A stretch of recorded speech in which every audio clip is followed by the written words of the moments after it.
Alright, so this is the Seicane, not sure exactly how you say it. This is one of their Android units for my 2012 Subaru Forester. It actually comes with the installation, so this is all just one piece that just snapped right in.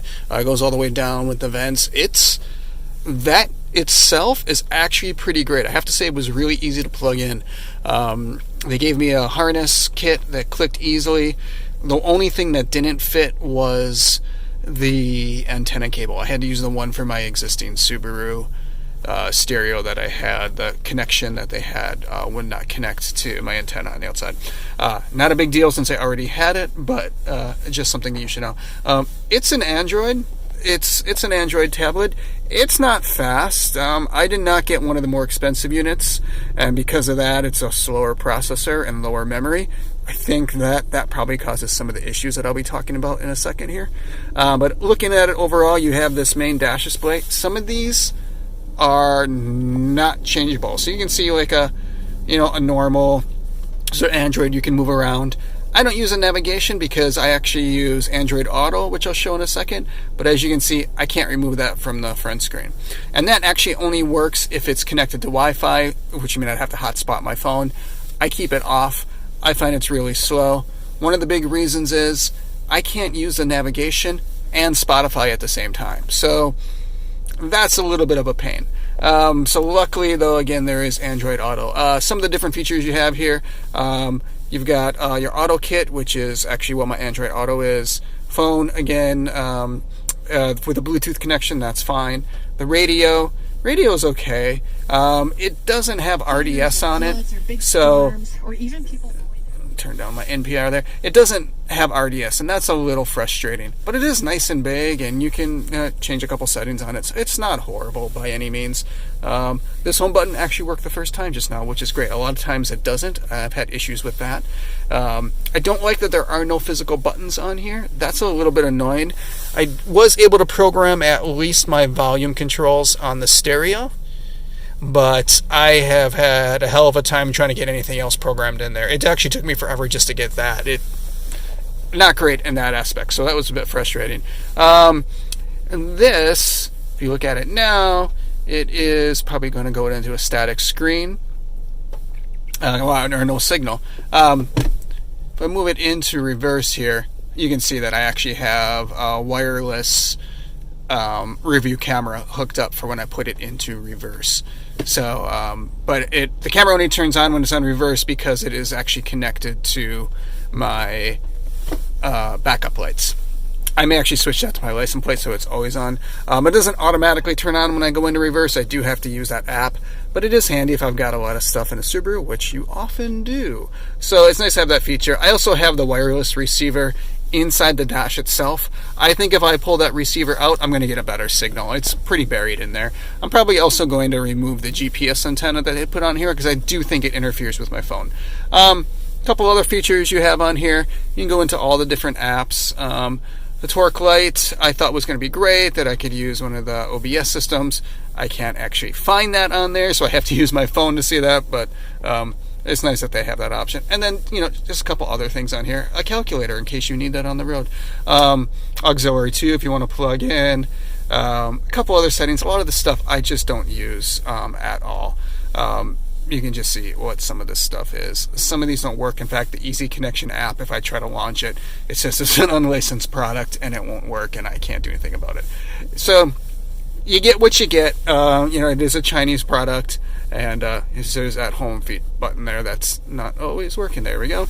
I often have to use that. But I do like the Android Auto.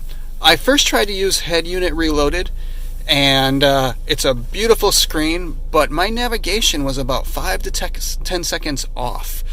So the signal was a little slow going through the system, and I was missing some turns because it was telling me too late.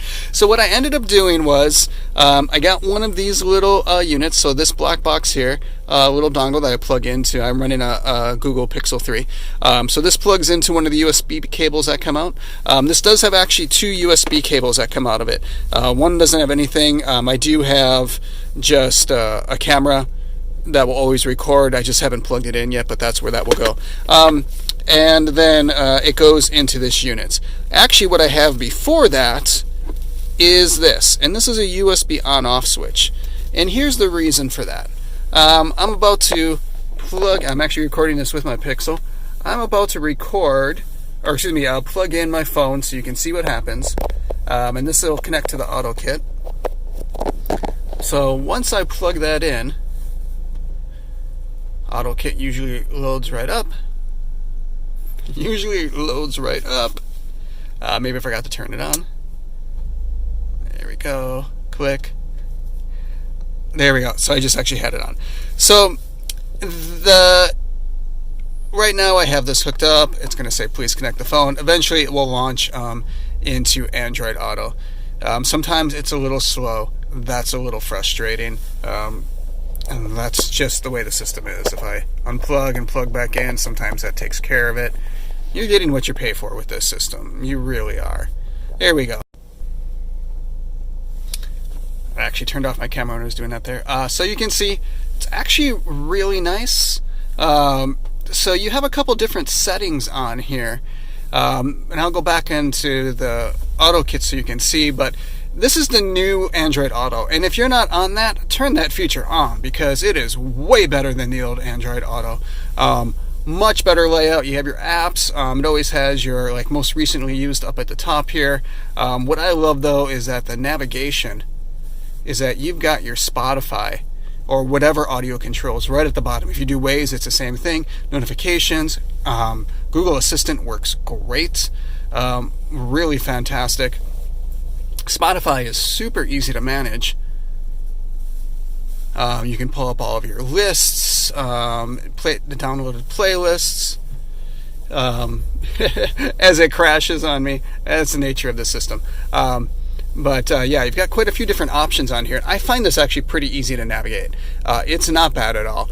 And like I said, I love that I can go, and if I was navigating down here, if I was in Spotify, it would actually show me my next turns, how long it would take. Love that I have both these features on there. I'm almost always using this.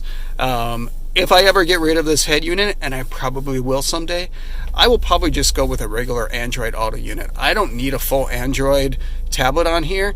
The nice thing about it is the size of the screen. This is pretty big, so a normal human hand, you can see that's a decent size. I want to say it's a 7-inch screen, could be even bigger than that. Might even be a 9-inch. But this is the screen size is what's really nice about it. The reason that I have this on-off switch on here is because if I were to use the radio, and sometimes I like to use the radio, and I just turn on the radio,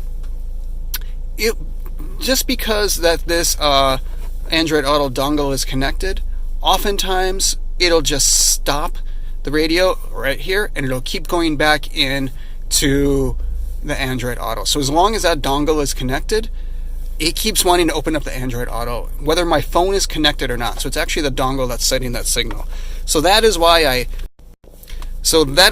hooked up this little unit right here, so that if I needed to just listen to the radio, and it means that I can't use maps at the same time other than to just playing on my phone, I can just click that off, it'll turn that off, and then I can go back in and use home button, home button, home button, home button, home button. Everybody say it now. Home button. There we go. Then I can go in and I can use the radio.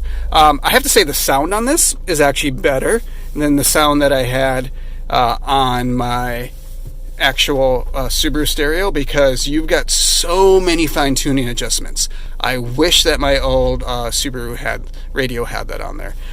So that is actually a really nice feature. I get great sound. The speakers sound, I didn't change the speakers, but they sound better. I'm not going to play it, YouTube copyright and all that stuff. Not going to bother with that.